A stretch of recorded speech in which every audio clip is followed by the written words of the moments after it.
Good morning. Guys, welcome back to, I think, our 6th episode of the Will and Joe Bro Show featuring Aidan.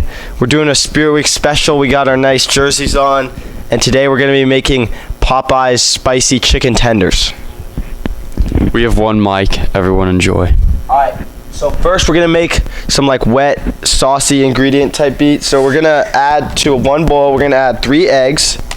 If Aidan wants to start cracking them. I got it. Hold on. Where am I getting? I'm going to get 1/3 a cup of water to add to this too. Whoa. I think this is about 1/3 cup of water.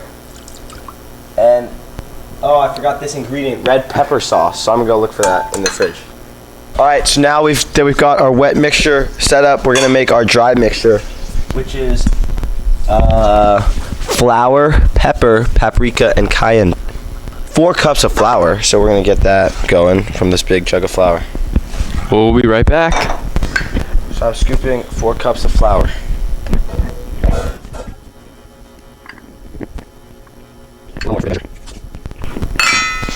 Alright, next I'm going to add these spices that I put together at my house last night, which is 2 teaspoons of cayenne pepper and 2 teaspoons of chili and paprika.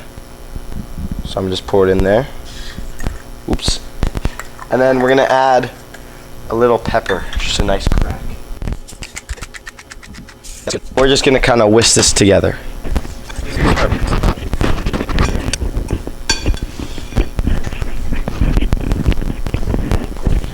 Guys, I just cut the corner of our bag with buttermilk and chicken, and I'm just letting it leak out. It is opening day, ladies and gentlemen. I just remember that. Go Nationals, rebuild season. But more importantly, go Giants.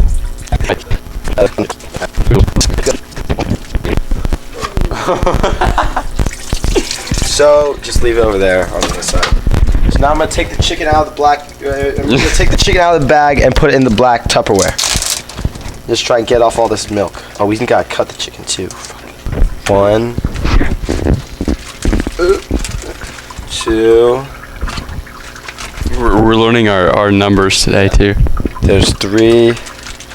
And there's 4. And now, since I was handling raw chicken, I'm gonna make sure to wash my hands extra good. Mr. Moffitt's here, Mr. Moffitt. Hi, I'm a Ninja Turtle. But I have a question for you. Yes. It's opening day. Yes. Who's gonna win it this year? Who's going to win? Well, I have to imagine that the Dodgers are going to win. I think the A's are gonna win personally. They're just such a bad team. You're wrong. I do have The Giants always win it when you least expect them to. So I like that. That's from Mr. Doyle Pitchford, the Giants. Well, I'm not expecting anything. I've come up with a solution to save baseball. What is it? What's your save baseball solution, Mr. Moffitt?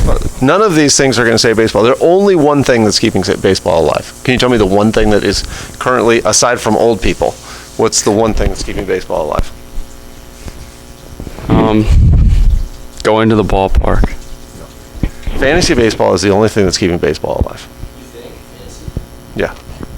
Like So what's your solution? My solution is for instead of trying to capture the old game, play the game and have in-park fantasy like experience where it wouldn't be hard because there's No, I mean like hard, like Will said that would be hard. He meant that would be cool.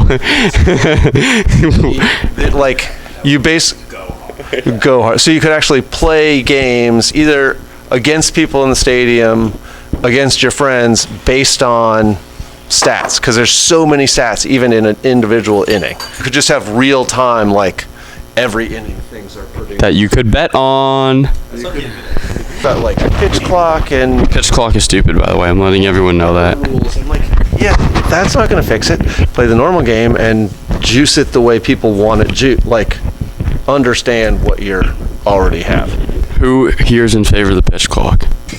No, I think part of going to a baseball game is like being bored for like 4 hours, like not really watching the game, just like eating a bunch of food and like being there but not really.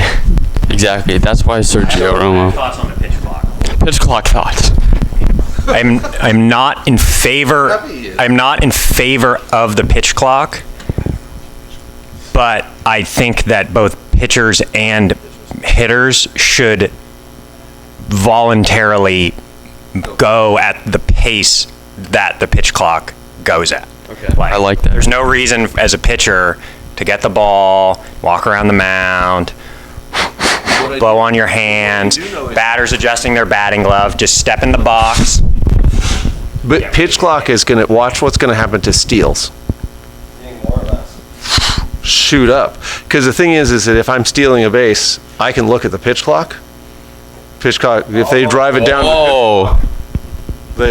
You can also time pitchers how quick they get set because they're always going to pitch within certain seconds. Baseball is also the only sport where like someone comes in and they warm up and stuff. Also, What if they just bring pitchers in from the bullpen? It's like their arm. and that's the end of our segment called Welcome to Baseball this year. All right, so we have our 4 large chicken breasts. We're gonna cut these into smaller, tender-sized pieces, so it's easier to cook thoroughly, and so we don't eat raw chicken, and it's just you don't eat like a chunky tender.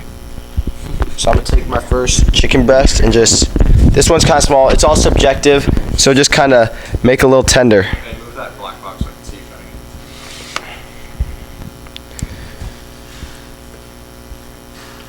Oh, those look good.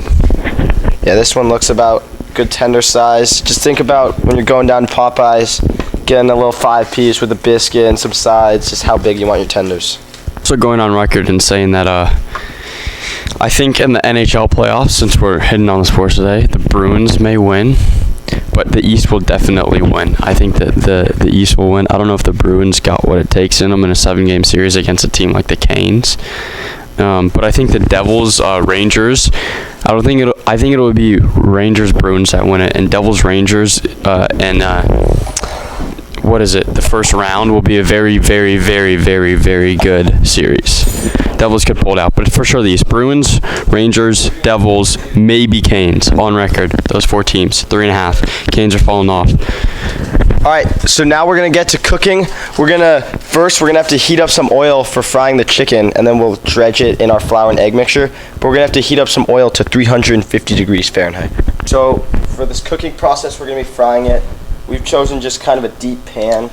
I think a cast iron would be the best, but we didn't have one. So we're gonna pour oil into our pan and make sure to leave it kind of low level because you don't want the oil spilling over because that could be a big problem. Just make it deep enough so you can fry your chicken. So we're going to pour it in the pot.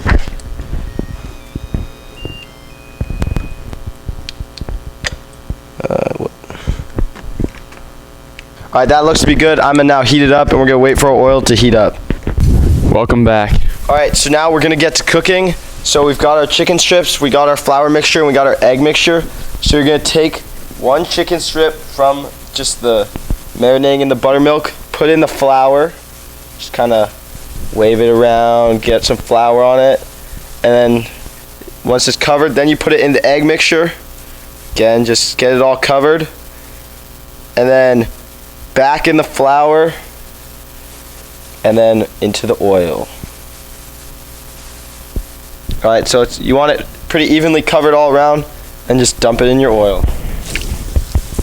Nice. And so I'll just keep doing this with all the other pieces of chicken. We're gonna just do 3 slices at a time. We're just gonna flip our chicken and make sure you pull it out once it's nice golden brown. And you can be conservative when cooking it. You do not want raw chicken. We've just made our first batch of chicken tenders and they look awesome. So now we're just gonna keep making the rest and get some taste tests later. We're gonna do a taste test. Taste test. Please introduce your name and your occupancy.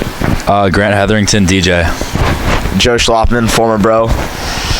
Let's eat a slice, lads. All right, let's go around. This isn't very cooked well. Do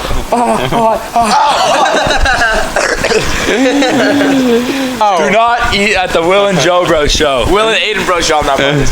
All right, should we get some Chick-fil-A sauce, Grant? Yes, please. All right, slide that. Will, slide that. Make sure it's not expired. It's all good. It's all good. We're good. We're good. All right. Oh, all right. Let's hit a taste test, Grant. Because I forgot to put the garlic powder, All right. salt, and pepper on the chicken. Get a little. You ready? Yep.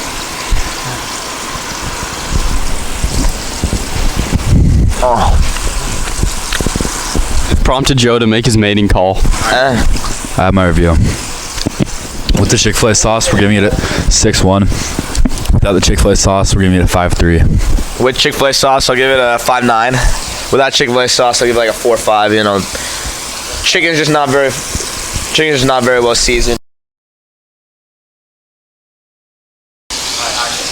Thank you guys for joining us on this episode of the Will and Joe Bro Show. I'd say a slight success. We made some product. Didn't turn out as good as we wanted. I blame the grocery store where we bought chicken from. But the vibes are high. Great Spirit Week. Spring break coming soon. So we'll see you next time.